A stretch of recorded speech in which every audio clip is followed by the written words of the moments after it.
pulled a tranny off the back of one of these Baby Maxes. No, I haven't. Yeah, and we're gonna tell you, at first when you looked at it, you thought, oh, this was gonna go easy. Now it says to pull the starter. You can do it without pulling the starter. But they've got a bolt. Show them where it's at. You got a bolt. That hole right here, it's actually the opposite direction. So it comes engine side into belt housing instead of belt housing to engine. And you got a cat right in your way. It's right behind the catalytic converter. So it tells you should pull that cat out. But luckily enough, I was able to get a wrench in there and break it loose, and then just keep working it slowly but surely. And run it all the way and just let it hang and I there. just hit the cat so far, so I actually got to separate it, loosen it a little bit more, and then I'll just leave it in there and reinstall as we go back together. It's not as easy as it looks, but that'll save you from pulling the cat, guys. Good job. There we go. Is that it? Yep.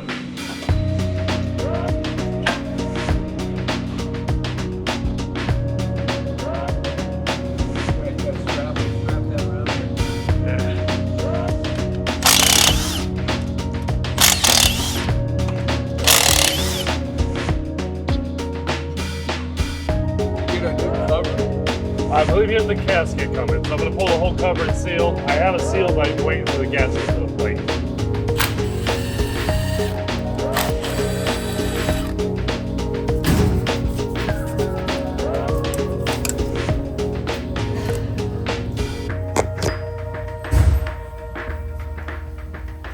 Oh, it's completely ripped too.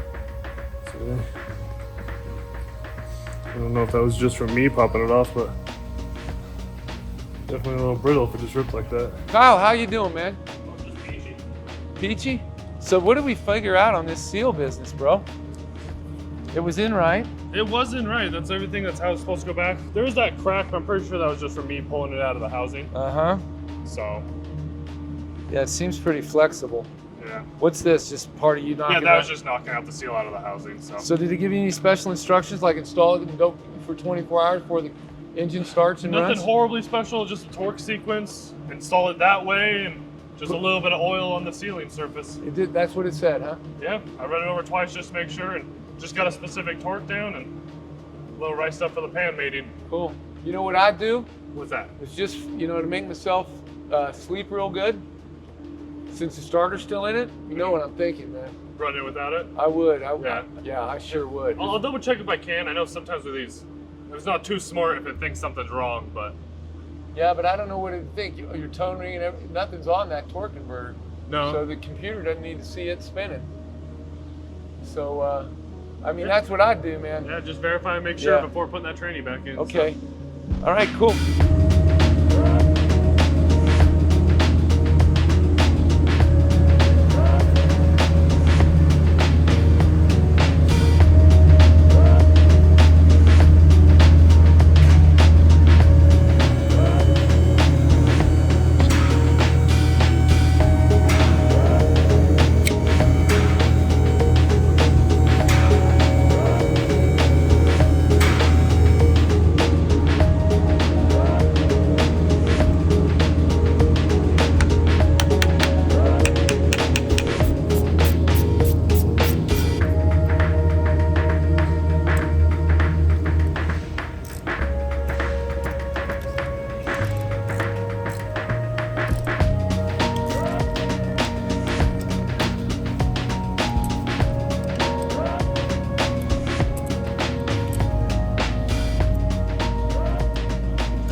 Kyle.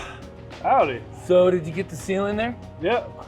And did you run it? I have run it for a little bit so far. I'll start it back up and we can double check her. I was just making sure there was no little puddles I couldn't see, but everything's looking dry on that back plate. Yeah. How long did you let it run? It's maybe 15 minutes now. Oh, I think you're fine, dude. So. But you know, what I love, the way you did this is, you know, condition cause correction, now you're confirming it. Mm-hmm. And you're confirming it, you know, a lot of times you want to do that as soon as you can so you don't like whip stuff all together. And then Don't have like, to take this, put this back in, take it back out. What a freaking nightmare. Yeah. Ready? Let her rip.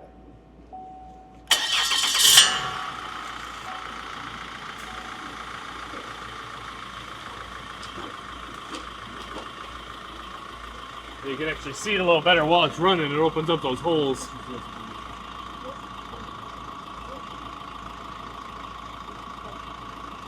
Have you revved it up a little bit, or you just let it idle? No, I let it idle. Jason was saying if you actually rev it a little bit without the tranny, without the load, it might go kind of high. So I didn't want to press it too much, but Looks good, man. Excellent job, dude. Button it up.